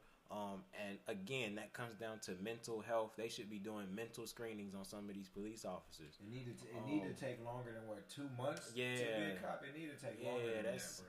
Because a lot of these people are coming from veteran situations. They're dealing with PTSD. That's not, and that's not an excuse. But I'm saying they've got PTSD that they're dealing with. They've got all these other things. You never know what they dealt with at home before they clocked in. Mm-hmm. And they have to, you know, they're giving themselves a platform to take that out on whoever. Regular civilians. Whoever. People, you know? Whoever. And, you know, we are the and target of choice. Just, you can, those psychological tests can also you could weed out the people that are just white supremacists. Right. Yeah. Right. Want to become a police officer just so they can abuse their power. Right. It's not just the mental health. It's also just the fact that like some of them just want to get into that job, that profession, so they can fuck with people, especially black people. A lot of them are made up of those supremacists. Yeah, those supremacists actually, I'm pretty sure, could probably be the big part of the police force. Oh, yeah. You know, a lot of these supremacists out here are literally in everyday job. There are judges, our lawyers, our doctors, our cops, and that's scary. They just had the Million MAGA March. Yeah, man. People wondered, where's the police presence? Like, why aren't they intervening like they did with the Black Lives Matter movement? It's because they in the crowd. They're not going to touch their people. They just off-duty officers. Right. Like, most of them are off-duty officers on their day off. Like, of course they're not. They're not going to mess with their colleagues and stuff. Right. They're not going to do it. They're not going to do it. And, you know, it's just crazy to think that that's, you know, to them, that's okay. Like, it shouldn't be that way. That's how they move, man. That's how they gonna move. Man, this cop thing. That's and why it's, we need it's our got to generation stop. and this next generation to start weeding the bullshit out, man. We got to be the ones, you know what I'm saying, because more than ever, we had white people showing up at our protests and our rallies and ever, you know what I'm saying, more than ever. They were not saying it's never happened, but it's been more than ever with our generation. So that's why I said us, the next ones and the ones behind them, we got to be the ones to start weeding it out. The fucking judges and the lawyers and the you know what I'm saying, the Senate and the House, you know what I'm saying? Right. We got to be the ones that start weeding that out and actually making the change. You know what I'm saying? And we got to get our own into these positions. And start, you know, inspiring these other generations to do so, because those positions that they're in as white supremacists, they have way too much power over what can happen with us as individuals. You could fuck around and get one of them motherfuckers as a lawyer, and they just fuck your whole case up. But you don't even want to defend you could have one as a judge. They'll fuck your whole situation up. You could have one as a cop. Obviously, we've seen what happens with that. They kill you. most of the time. And most of the time. Yeah, most of the time. And if they don't kill you, they damn sure will harass you. You know. They'll like plant evidence on you. Yeah, they'll man. Write up these false reports about things that never even happened to make you look bad. It's shit's real crazy. It's crazy, and you know, people think that it doesn't exist. For the ones that haven't been through it, they're like, "Oh, you're just talking shit." But no, this shit. Hey, listen, it really happens. It really happens, and you know, just because I'm pretty sure all three of us have plenty of scenarios to where you're just like, yo, how in the hell is this even happening? Oh yeah. And it just catches you off guard every time. I don't care how many times it happens to me, how many times it's happened before. Every time it catches me off guard, and I'm just in shock. I'm just like, how the hell? Because you never expect it to happen to you for real, man. Right, you don't. And you know, with the outcome of everything that we've seen when it comes to these, you know, police brutality situations, your only expectation from that is death. And they ain't even got to shoot you. Yeah, that's sad to say, man. But and that's another one of the traumas that you got to live with as a black man, knowing that, like, excuse me, if you run into a cop, man, you this might be your last encounter. You know what I'm saying? Because a lot of times, you know what I'm saying, we get killed by them. A lot of the times for no reason. You know what I'm saying? So it's just like you say, if they run up on you with that attention, like how the cop did you when he first hopped out the car. If they run up on you with that mode, that feeling, that intention out the gate, it's scary. That it's like, as a black man, you felt like, God damn, you immediately thinking like, what's his name? You just said his name. Trayvon. No, the other guy who got shot like 17 times. Oh, Fernando. Yeah, Fernando. It's just like, oh man. It's crazy that when you run into a situation like that, we have reference points that you can immediately think back to, like over and over again. Yeah, and that's just crazy, man. Over and over again, and you never truly get over it. And I know as I got older, it got to the point that I didn't get scared anymore. I just got angry. Yeah. It was like a lot of anger that I dealt with that, because it's like there's nothing you can do about it. And if you try to, good luck. I mean, you can't war with the police, man. No, you can't. And you know, like, the case that got me messed up was Sean Bell. From like 05. Yeah, man, it's. Cause I was like, yo, there's no way they shot this man 50 times. They shot at this man 50 times. They emptied the clip, reloaded, and kept shooting. Yeah, I was thinking in my head, there's no way they're gonna get off. Yeah. And they did. I'm a kid, and when they did, I think the part that really messed me up was the fact that my mom was just unsurprised. Yeah, we become numb. Like my face is just like twisted up. Like what? I'm angry. I'm shocked. I'm sad. And my mom is just unfazed. She's like, "Yo, I've seen this already." Mm-hmm. Yep, and that's sad. Like, damn. That's sad that that's become the normal for us. We've kind of gotten desensitized to it.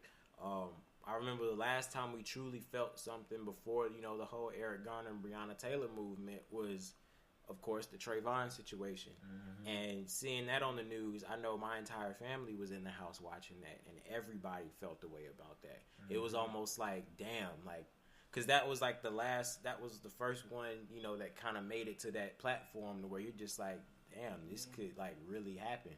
And that's when you get scared, because he wasn't even a cop. He was just a normal motherfucker out here on Neighborhood Watch, like, and for him to get off, still got off, like it, that's crazy. Like it's kind of created an environment to where, as black men, we had to change everything we did.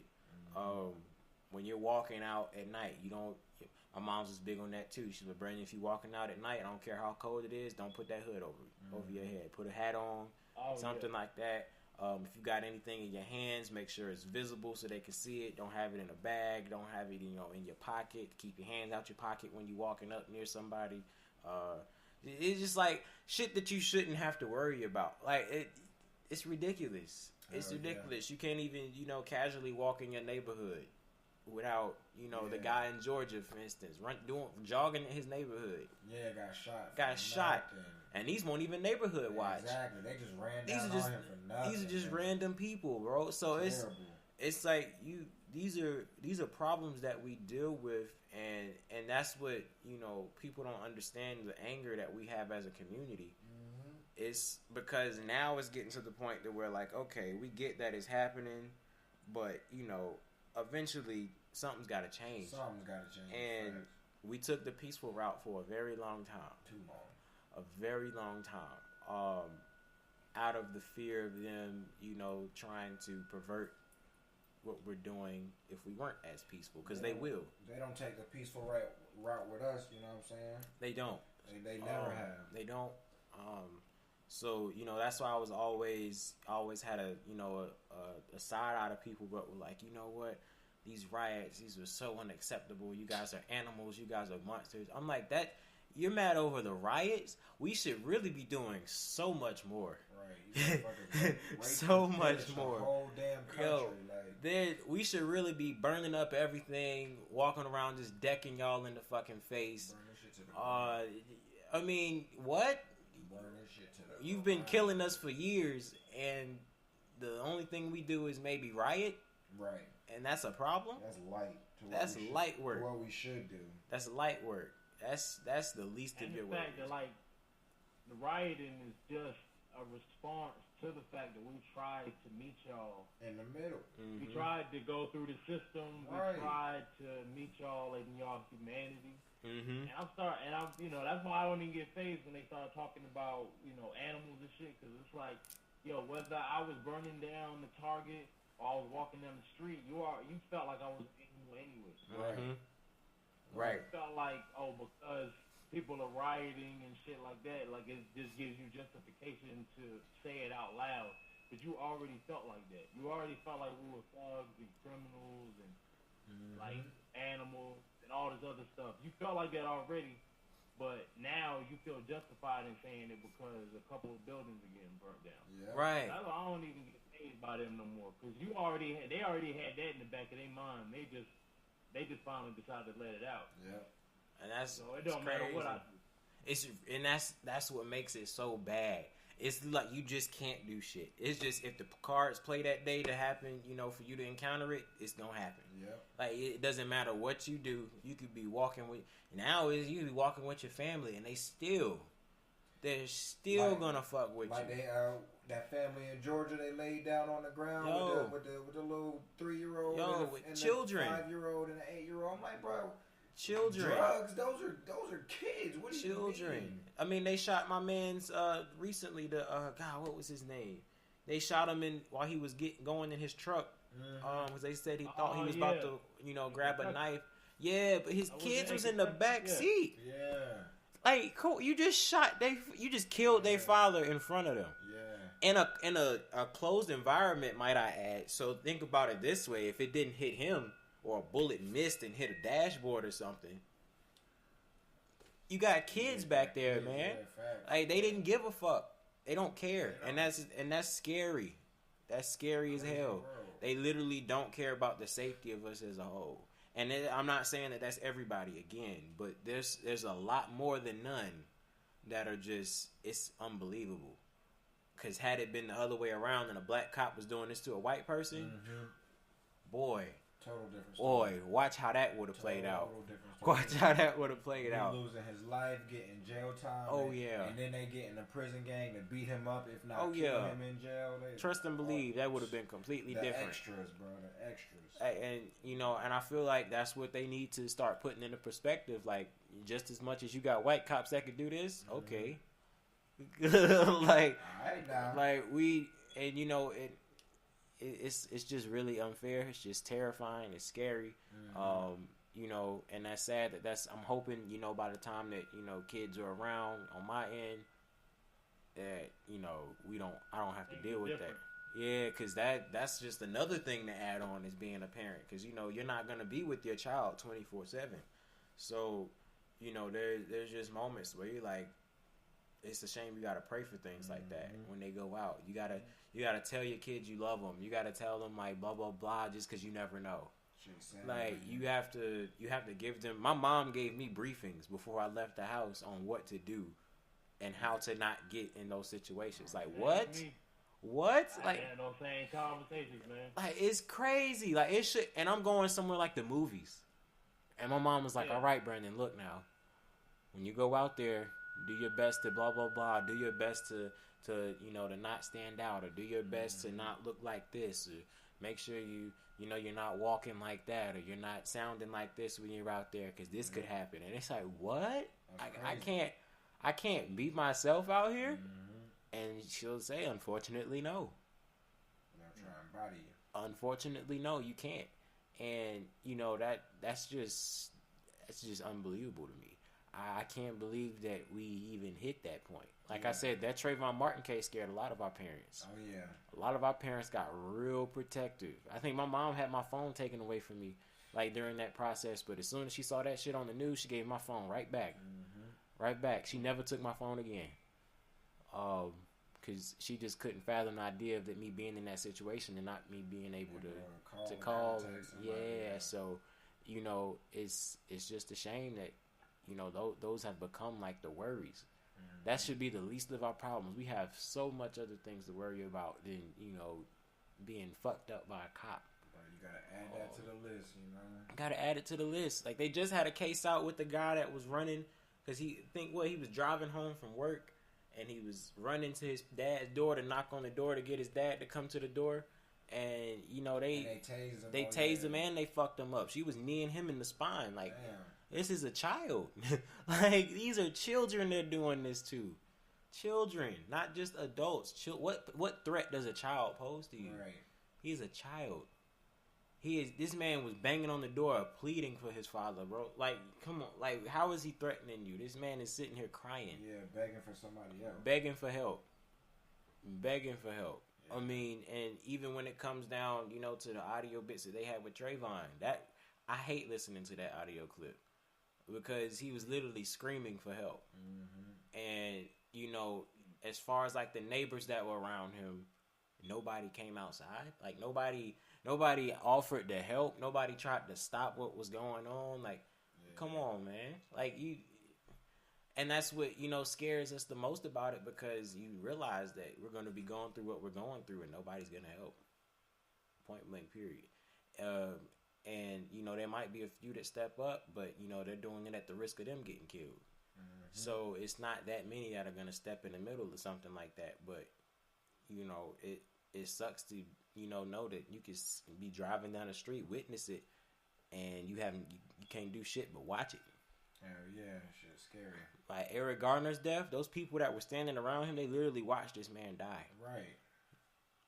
Like, they watched him die slowly.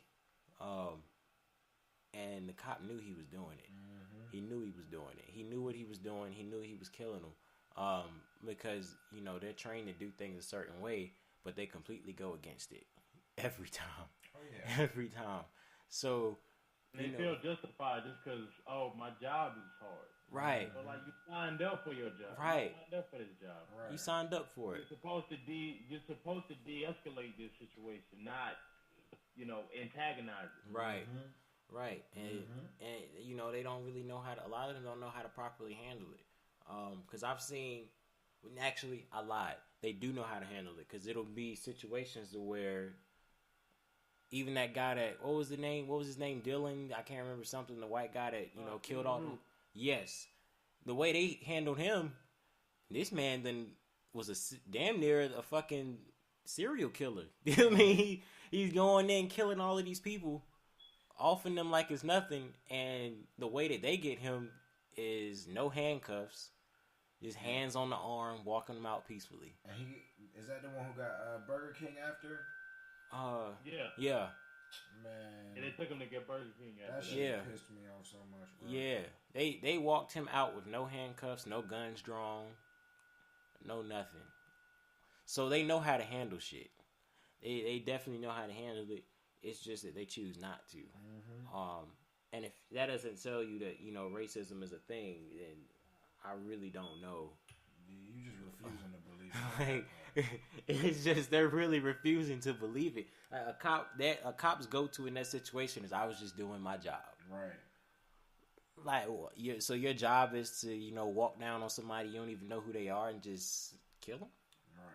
Right. Like, I didn't see that shit in the job description. Why do you have a baton and a taser and pepper spray if you go straight to the gun? Right. Your gun is supposed to be your last resort.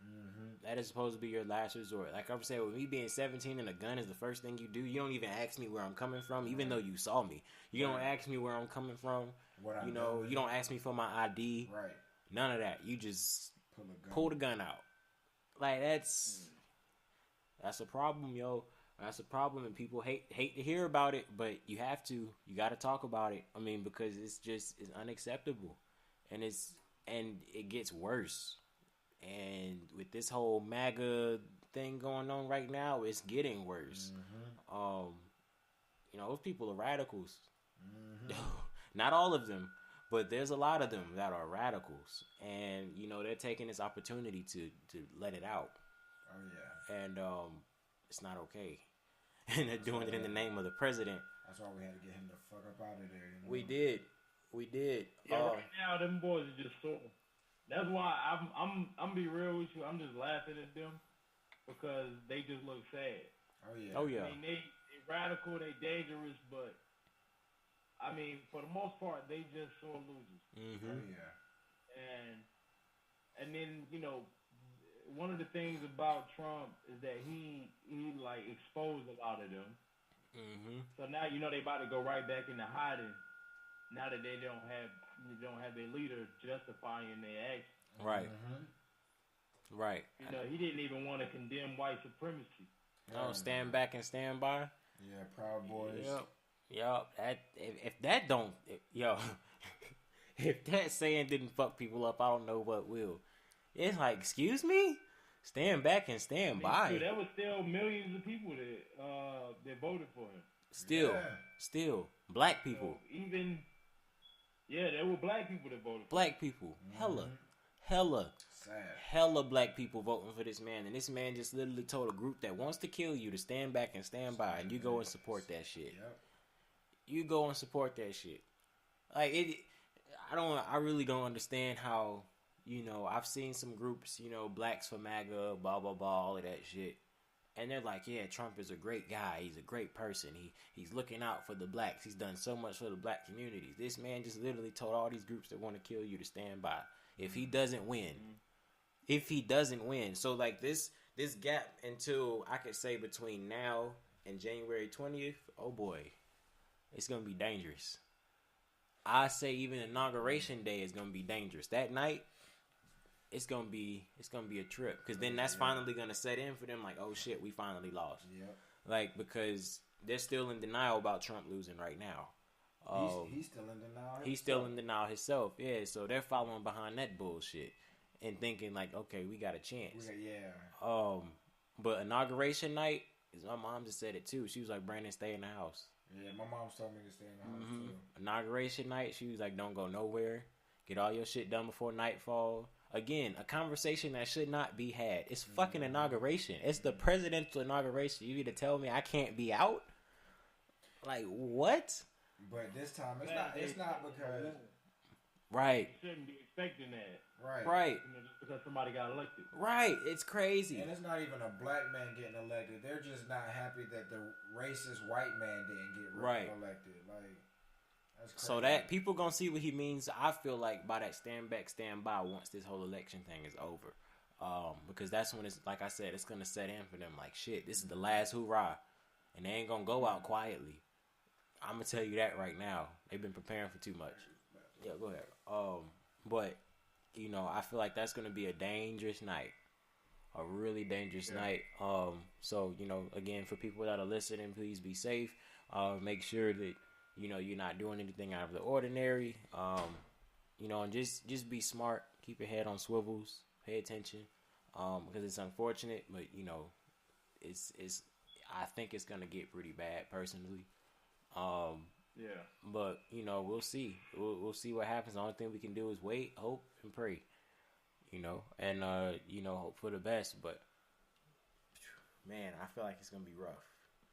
I feel like it's going to be a rough one. Hey, man, all we can do is just get ready for it. Just be prepared, keep your eyes open, and just be smart. Absolutely, because we don't necessarily want to lose any of our black brothers or sisters to anything on that night or anything before then or afterwards. Right. So, yeah, just be smart and be safe. You know, try to, like my mom said to me as well, try to do everything you can, you know, before, you know, nightfall. Personally, if you can, which now is like around 6, something like that. So, yeah, just like 6 o'clock. Yep, about that time, because it's getting dark early now. It's kind of throwing me off, but because it makes me feel like it's later than what it is, but it's not. It's unbelievable. But yeah, just be safe. Like we said, keep your head on the swivel. Because these extremist groups, they can't be taken lightly. I done seen some groups for you. I done came across some. And as much as, you know, we are black people, we are a prideful race, we're going to be like, oh, fuck that, I wish a nigga would, blah, blah, blah, etc. It's somebody that would. Yeah. And it's a few of them that would, once you wish for it. So, you know. Be careful what you wish. Right. So when you see things like that, don't antagonize it. Leave it alone. Get the fuck out of there.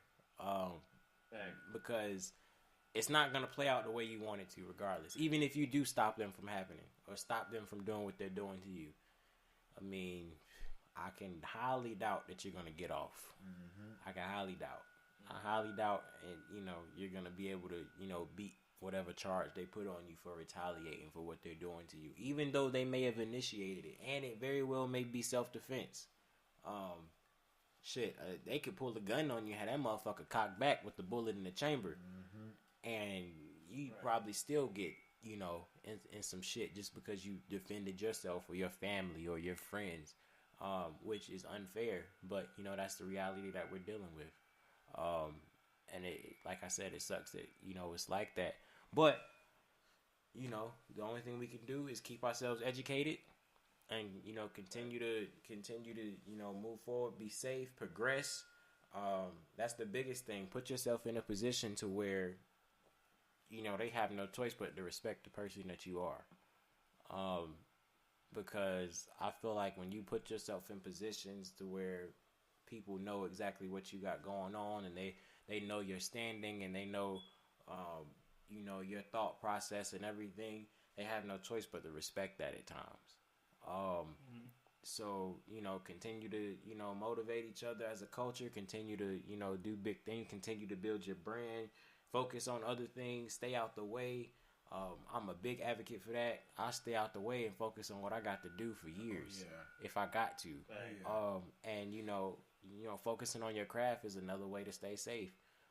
Like you said, you could be in the studio, you could be in, a damn art room, drawing, painting, anything like that. Just anything to take you away from the outside forces that, may be against you. I've always recommended finding something to do like that. Cause it ain't shit out here. Like, outside of what you really want to do and your craft, your hobby, and work and all these other things outside of that, leave it alone. Cause we becoming target practice. And that's dangerous. So, if you got yourself involved with something, it makes it less likely for you to do it. Or be involved in a bad situation. It's just scary. It's just scary that this is what we're dealing with. But hopefully it gets better. I'm really hoping it does. But shit, I mean, you never know. You never know whose time it is. With all my friends, it's my big thing. Whenever I see them and then we leaving, be safe. That's my biggest thing I say to them. Be safe. Oh yeah. Let me know when you get to where you're going. Oh yeah, because it's a crazy world. Yeah, if shit happens on the way there, let somebody know so we can get there. So on and so forth. I mean, it shouldn't be like that, man. Like, it's not supposed to be that way. It's not. It's really not, and it's just unbelievable to me that that's how it is. But we're working on it. We're working on it. And hopefully, platforms like this give people that, that awareness. Like, this shit's going. Because the biggest problem with it is people don't think it's happening. Even though it's on the news, even though we have videos, even though we've got families that literally don't have this family member here anymore, even though somebody's being buried in the casket in front of you, they're like, he didn't do it. It's like, what's left for you to believe? Right, that this is really out here happening. Like, they don't want to believe. Or they'll make excuses for it. Or he looks suspicious. He made himself look suspicious. Or he shouldn't have been walking through this neighborhood. Or he shouldn't have been doing this. Or he shouldn't have said that. Like, what? Like, that still gives you no means to do what you did. Right. I mean, because. And like. Yeah, go ahead. No, go ahead. I was saying because it's more so if the roles were switched, it wouldn't have played out this way. Yeah. But yeah, go ahead. What you were saying? Well, no, I was just gonna say that one thing, because I know there's a lot of just around the world, like a lot more people were protesting, cases like Breonna Taylor and George Floyd this year versus all the other cases in the past. I think it has a lot to do with like COVID and like lockdown. Like, this is just kind of like my theory, is that people couldn't avoid it. Right. They wasn't out and about. They wasn't moving around, or there wasn't like much else for them to divert their attention from this situation. So they actually had to pay attention to it on social media and on the news and things like that. Which I know a lot of people dislike.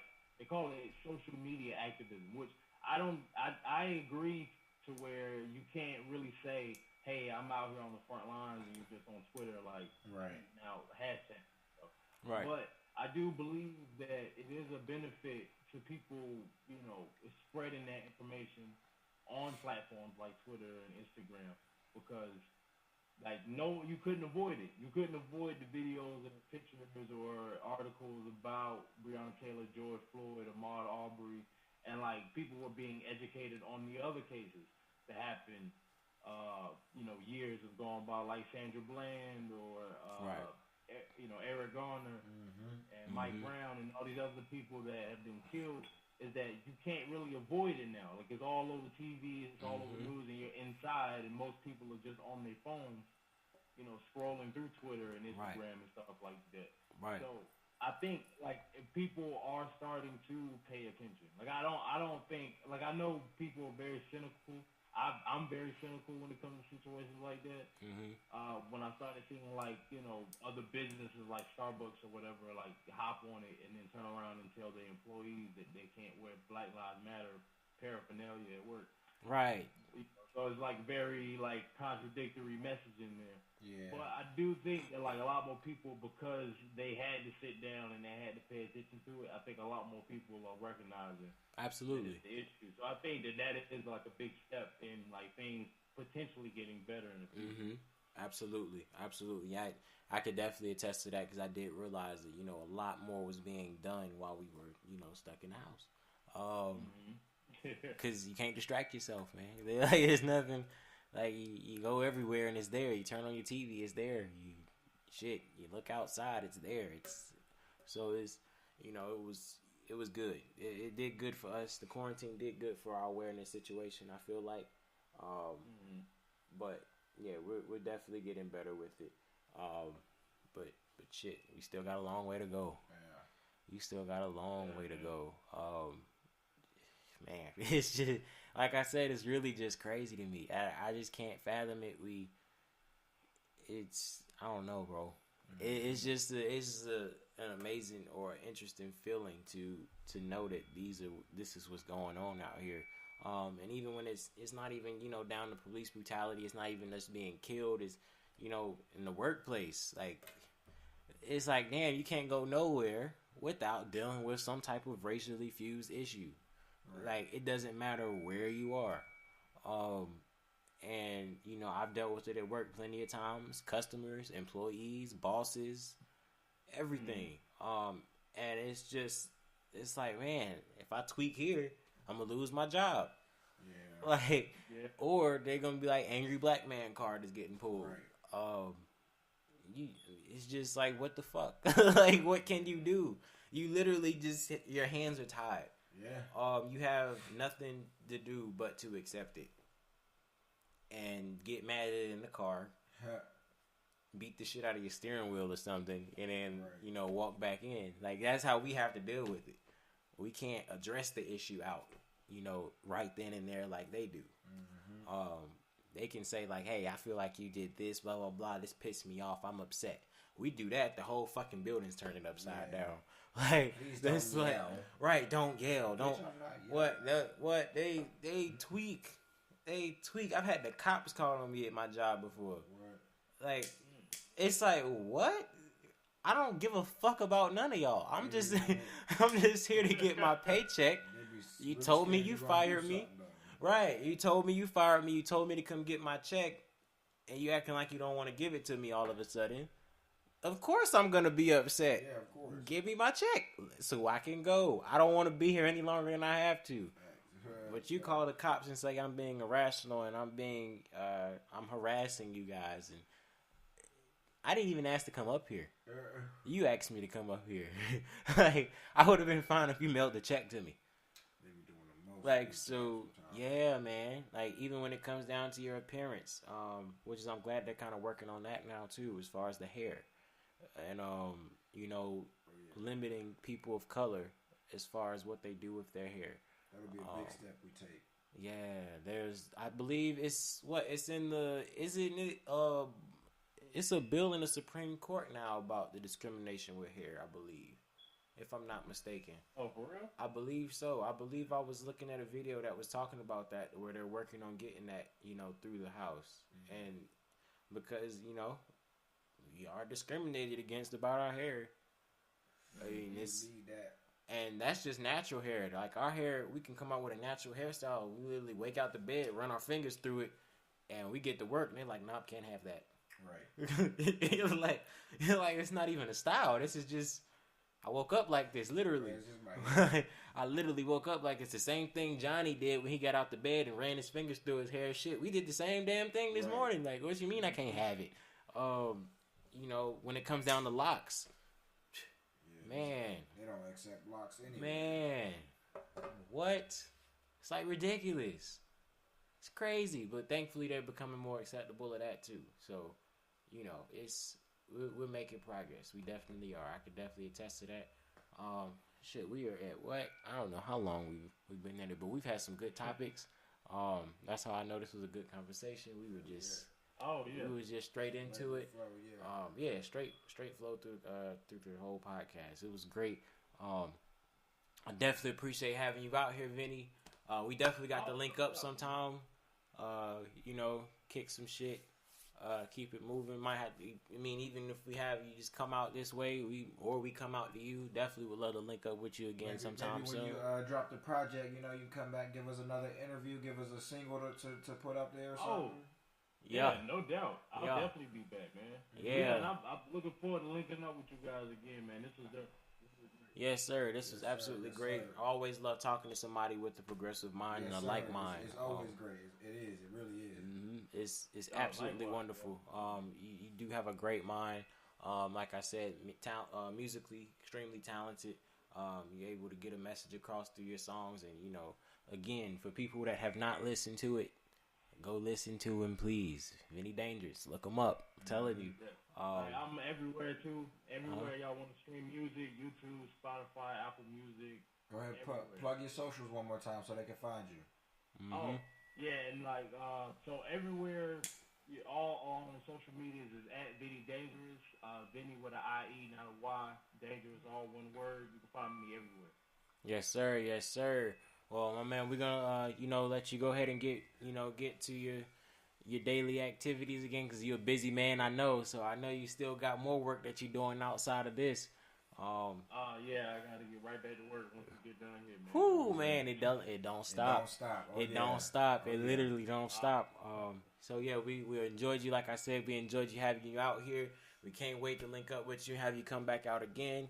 And definitely look forward to having you out there for that Cypher project and looking for something, dealing with mental health. That one right there, I can't wait to team up with. The mental, like I said, that's big for me. So I can't wait to have you out there for that as well. All right, this has been the Live Crew podcast. We appreciate you guys tuning in. We appreciate everybody, giving us a chance as well. If you have a chance, get to Vinny's podcast as well, Dangerous Minds Podcast. Look that up. Make sure you get in tune with that, because he's got some topics up there that I feel like, would be very, very beneficial, especially in the music world for people that are big on hip-hop music. I'm going to go ahead and sign out myself as B-Dot. This is AP Dover. Yes, sir. And then we got my man, Vinnie Dangerous. Let's get it. Again, we appreciate you coming out, Vinnie. You have a wonderful night. And everybody else is well listening. Yes, sir. All right, my man. Be safe. Yes, sir. All bets was off. Any rapper step in the ring with me know the gloves is off. Like the police, you step on the line, I got balls for you. You ain't even gotta be armed. I'm sitting shots for you. Permit patty, you mind your business while the hogs on you. And I'm a beast off that Hennessy just to forewarn you. Any rapper that slept on me is comatose. I done found crust in the eyes of niggas that claim they won't. Talking about they didn't want to vote. It wouldn't amount to nothing, but you still complain about Trump. Protest amount to nothing. Say you taking a stand, but really you couldn't be bothered. And then you wonder why nobody wanna be your martyr. I ain't scared of shit. Don't think go kill me is my